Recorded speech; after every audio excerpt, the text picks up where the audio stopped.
I ordered something a few days ago that I never have before, and that is a folding Karambit knife. In this video, we're going to be looking at a folding Karambit that I believe is pretty good for the price point. We're going to be looking at the Smith Wesson ExtremeOps CK33. Stay tuned.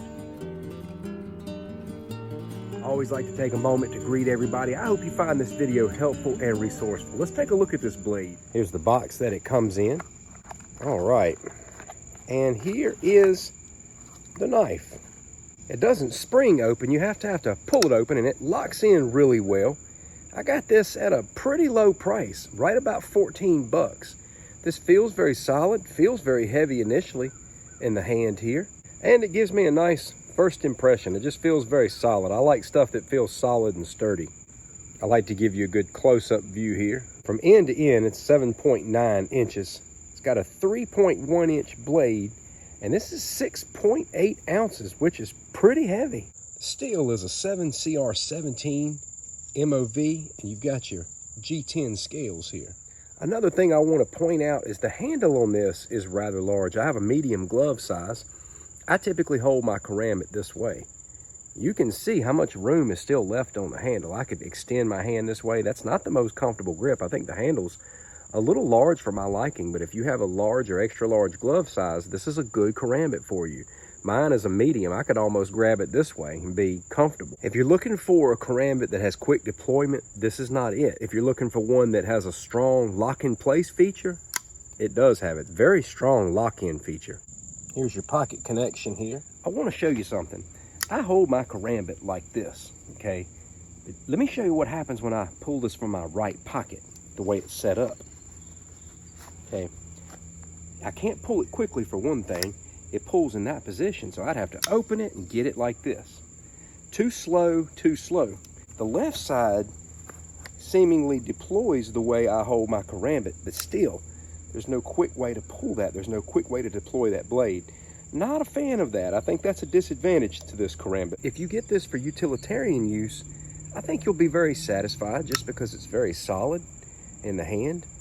Got a nice big handle, a nice good weight. You know, I'm sure it would be a great utility knife. I do not recommend this particular Karambit for defense, and I'll tell you why. Don't get me wrong, something is always better than nothing. And if this was fully deployed and in the hand, and you know how to use a Karambit, you'd be just fine. The problem is that you can't get to it that quick. You can't get it out and get it deployed very quick. And so often in real life, we just don't have time to deal with a lot of those motor skills. We've got to be able to go right into action. And that's why I think a good self-defense blade needs to be able to be accessed very quickly without a lot of thought and a lot of effort. I just don't get that with this particular Karambit. Now again, this was $14. Is this good for $14? Absolutely. Excellent for $14. Could be a very solid pocket knife for everyday use. Absolutely. But I personally can't recommend it for self-defense. I don't think it's fast enough. All right, let's do a sharpness test. Now, right out of the box here, it feels very sharp. It's kind of a thin blade. There's no doubt in my mind this thing will slice some stuff. But let's do a little paper test here.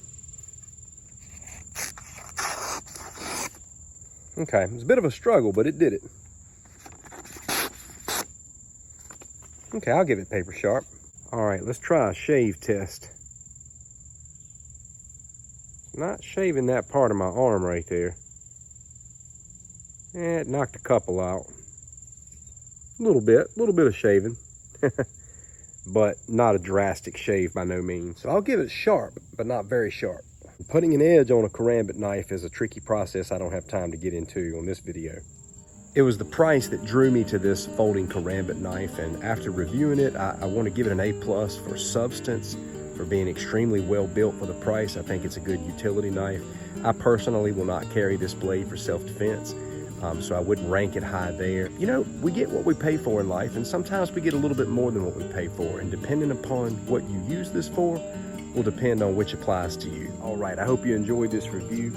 I'll drop a link in the description for you if you want to go out and purchase this knife. If you're interested in just taking a closer look at it, I'll give you the link to Amazon. That's where I got this. These are priced very well on that site.